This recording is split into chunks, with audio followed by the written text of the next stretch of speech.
अच्छे से पढ़ सकते हैं। इलेक्ट्रॉन, प्रोटॉन और न्यूट्रॉन के बारे में भी लिखा है। अब हम इसको जब एक्सप्लोर करेंगे थोड़ा सा, तो फिर दूसरा एलिमेंट आएगा जिसका नाम हीलियम है। सेम वैसे ही यहाँ पे एटॉमिक मास, वैलेंसी और किस फॉर्म में पाया जाता है, गैस के फॉर्म में पाया जाता है, इलेक्ट्रॉन, प्रोटॉन और न्यूट्रॉन। अब जब हम इसे रोल करेंगे तो ये 1 बाय 1 अनदर एलिमेंट आते जाएगा।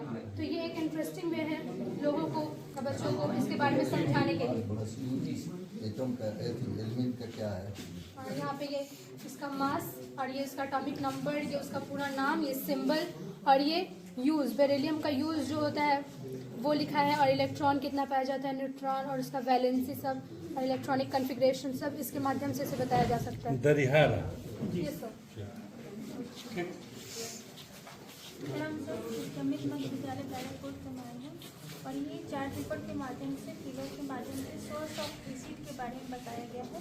ग्रेप्स में कौन सा एसिड होता है, जो स्वाद खट्टापन जो आता है वो किस एसिड के माध्यम से आता है।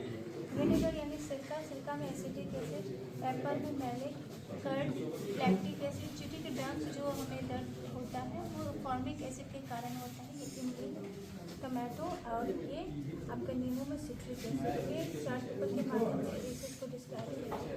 भोजन में हम लोग कौन कौन अम्ल का प्रयोग करते हैं और सोर्स क्या है इसका? Good afternoon sir. सर ये नाउन के बारे में सीखते जाएंगे और मात्रा प्राप्त करते जाएंगे। Good afternoon sir, myself Abhilasha from middle school Pilari Barrackpore. Sir ये फंडामेंटल राइट्स है।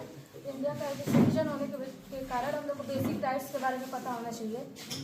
सबसे पहले तो हम लोग का 7 फंडामेंटल राइट्स थे, पर राइट टू प्रॉपर्टी को हटा के 6 फंडामेंटल राइट्स हमारे इंडियन कॉन्स्टिट्यूशन में इस समय है। इसमें फर्स्ट फंडामेंटल राइट है राइट टू इक्वालिटी, जो आर्टिकल 14 टू आर्टिकल 18 के अंडर में आता है। सेकेंड है राइट टू फ्रीडम, जो 19 टू 22 के अंडर में आता है। And third is right against exploitation, जो 23 एंड आर्टिकल 23 एंड आर्टिकल 24 के अंदर है। फोर्थ है right to freedom of religion, article 25 to 28। Fifth is cultural and educational right, article 28 to 29 and right to constitutional remedies, article 32। समानता का अधिकार मतलब right to equality में आर्टिकल 14 का मतलब है कि इक्वालिटी बिफोर द लॉ, मतलब हम लोग कानून के सामने सब लोग इक्वल हैं। और सेकंड है हाँ सब लोग इक्वल हैं।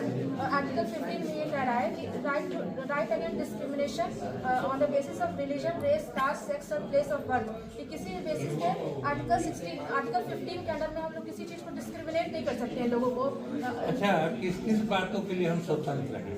सर हम मैंने विद्यालय में हम शिक्षक हैं और विद्यालय गए तो नहीं पढ़ाने के लिए हम स्वतंत्र हैं? नो सर, हम लोग मतलब freedom of speech and expression दिया गया है, ताकि हम लोग को लिमिटेड, मतलब कि कॉन्स्टिट्यूशन के खिलाफ नहीं बोलना है, जहाँ पे हम लोग नॉर्मल वे में बोल सकते हैं।